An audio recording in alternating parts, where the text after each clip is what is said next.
All right, now I wanted to open our show today by continuing our discussion from earlier, if you don't mind. Now, on our way to the studio today, folks, we were talking about a mutual friend's, well, as far as I'm concerned, it's an almost absurd desire to know the reason why her husband had sex with her sister, if you'll recall. And I'd like to widen that discussion to include what I think is our society's almost indulgence in asking this question at the expense of all others. And what I mean is, Mia, it seems that women really seem to need to know why something happened, and yet aren't all those so-called reasons just today's opinion about what happened in the past and really not relevant to getting over whatever problem you're facing? I mean, is it so important to understand why something happened, Mia?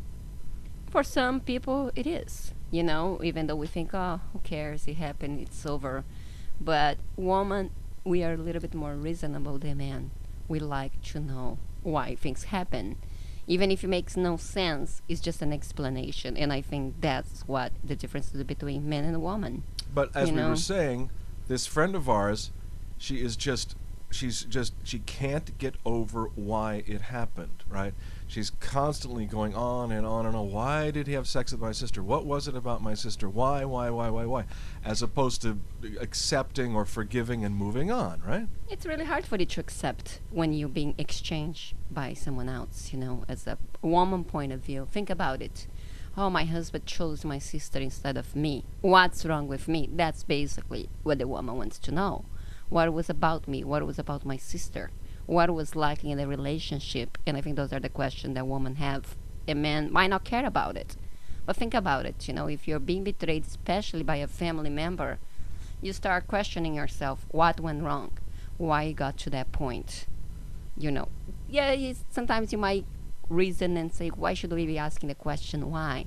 But I think for a woman, she just wants to know what caused but to will happen. she ever actually know? And by knowing, is that going to change the situation? I mean, will that help her accept or forgive this guy? It's been 3 years.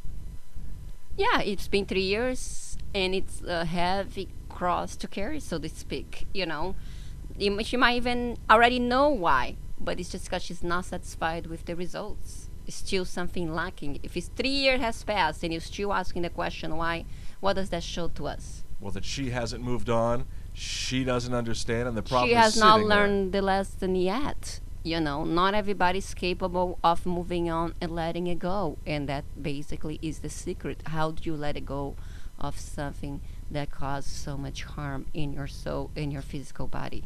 Well, what can she do to move on here? That's really the question I like. I think, stuck. the basically thing that people have to move on is you gotta have to be involved in things in life. I'm not saying go find another man the next day, but get involved. Have a little more time for yourself. Understand, what really caused the relationship to fall apart. Because if something happens, obviously, there's something lacking in between the relationship, And I think when a woman and a man fall apart, you want to know, it's not so much blaming each other who fault was, but I think when somebody gets divorced, they want to find out what really caused the divorce. Was because we could not get along? What was lacking in the relationship? What was the reason for? The woman wants to know because, you want to move on and you don't want it to happen again. Right, Asking why, and 3 years have passed. So what can you do? For me, the only thing that you can do by moving on, you have to be involved in your life. You have to do things that make you feel good, so you let it go of the past. The secret is to let it go. But how do you let things go? That is the big question, and that's right? her question, It's right? not easy to let it go. But the best way to let it go is to get involved. Exercise. Get out. Walk in the park. Get a healthy relationship with a friend. Have a relationship with a dog. Go volunteer. Go be involved in society. Do something that takes your mind away from the trouble that you keep digging and digging. It's hard for people to let it go, but it's something that has to be worked on because, a problem is like a virus. It sticks to your mind, it's encapsulated in your body. The moment you get weak, the trouble just gets bigger and bigger and bigger. It's like a tick that keeps sucking out at you.